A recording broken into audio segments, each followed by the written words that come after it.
Hi guys, we're back. We are, loaded. This boat is so loaded up right now. We have no room to move. We got a little bit of break in the wind, so that's pretty nice out here. We got a ways to go yet. I'm gonna try to power down to 1 there, 4. But we won't be running around like we did last weekend, so. Started the What do you got going on there? we got an instant route that it's mapping us out for us. Cool. On the way. We'll map our journey. That's good. We should have mapped our journey last weekend, eh? And plotted it on something with a bunch of freaking lines going everywhere.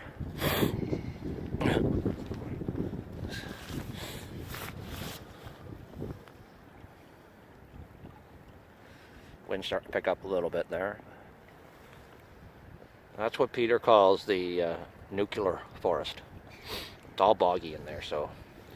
But what a treasure trove of wood, eh? If that was close to our camp, that'd be awesome. I was going to bring a big upgraded saw that the wife bought me this week. But it's just with all the stuff we've got here, I didn't want to try to bring any more.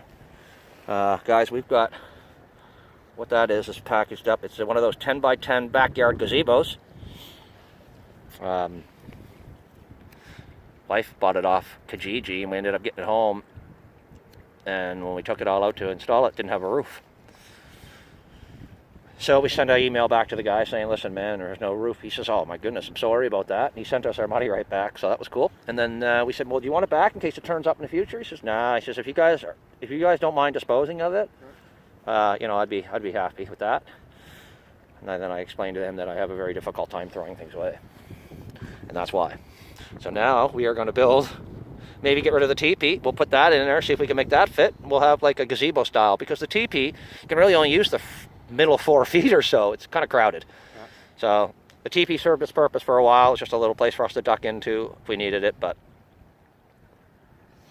no. Get retired today. Yeah. And I'm already half exhausted from what we had to go through to get this boat all geared up. So here's what happened on Thursday. I got stuck on this rock ledge and I crossed in between to the other rock ledge. Easy to do. A little bit wet, but then where the tent peg is, I kind of came up this way, whereas it was going this way. So then I met it and away on it. Got right back on it. It's cool.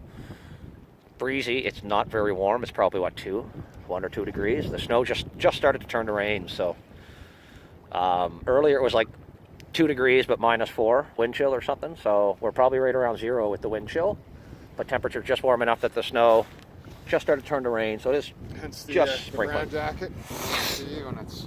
That's right. There's the island. We won't be going to the island today, I don't think.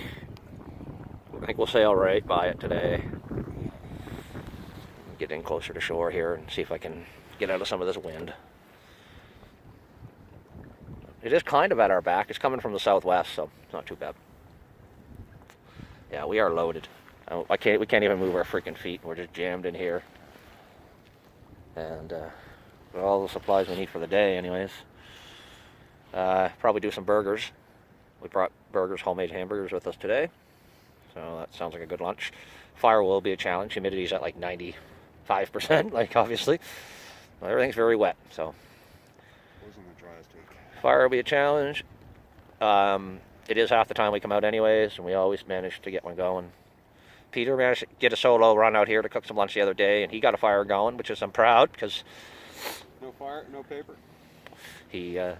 Fire not normally his strong suit, but maybe that is It's improving. Maybe you turn the tide there, but all right, guys, we'll let you go, and we'll get about another kilometer or so. We'll fire up the camera, do another video as we go around the peninsula. We got a little ways to go because we're not traveling very fast. Powered down pretty low, and when we come back up around the other side of the peninsula, you know what, guys? I'm getting tired of saying the word peninsula. Let's call it a point or something, maybe. But anyway, by the time we get to the other side of the point, the wind will be in our face. So we'll. But you can see when I get close to shore, the water gets pretty calm because right now I'm kind of protected from these rock cliffs. We'll get right up next to them. That's pretty cool. How you doing, bud? You all right? You cold? Yeah, I'm good. coming up. What I'll do is I'm going to keep filming until we just come up here where we had those bricks stashed and give you an idea how flooded it is here. It's super flooded in here, so. Yeah, so I got stuck over here and I had to cross over. Yeah. It's funny because when you came in as a teenager, that's the way you wanted to go, so you get to the cliffs here. So you can jump off them and swim here. Everyone swims here and stuff. It's really deep here, 10, 15 feet anyway, so. But I don't know, man. I'm happy to be out here finally. You can see the rain starting to pick up a little bit again, so we are out in the lake in a little dinghy stuck out in the rain. I got ponchos, but I left them at home because I didn't really have enough room in my bag. Other things that took precedence. Here we come in there, some nice rock walls and cliffs, eh? That cool, guys? Yeah, nice. Very nice. So this is the little cove we're coming up into here now, where we stashed the bricks they were here for a month and a half. Still flooded big time. You can see the water level's quite high. Like, it's really high, and you can see some of the rocks there now, so I gotta be careful. But, that's where the bricks were, and that's all flooded. So that goes in like 100 feet and it's all flooded because the water level is never this high. Like, obviously coming out of winter here, all the ice melting. So that's where the bricks were. If you look, I can look up high enough here. That whole area in there to walk to that other cliff in the background is all flooded. All right. Just kind of hugging the shore here. Same spot. I guess that's a bit. Won't be long. We'll be up around the spot where Peter fell through the ice. It's coming up here in a bit. Boat's clipping along pretty good. I'm pretty happy.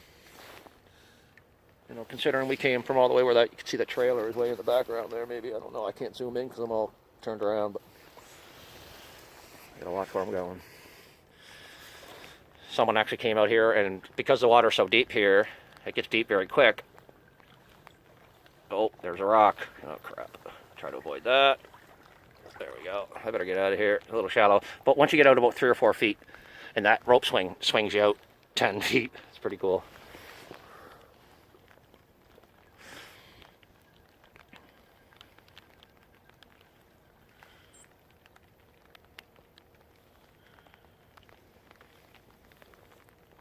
We're coming up to where Peter fell in here soon.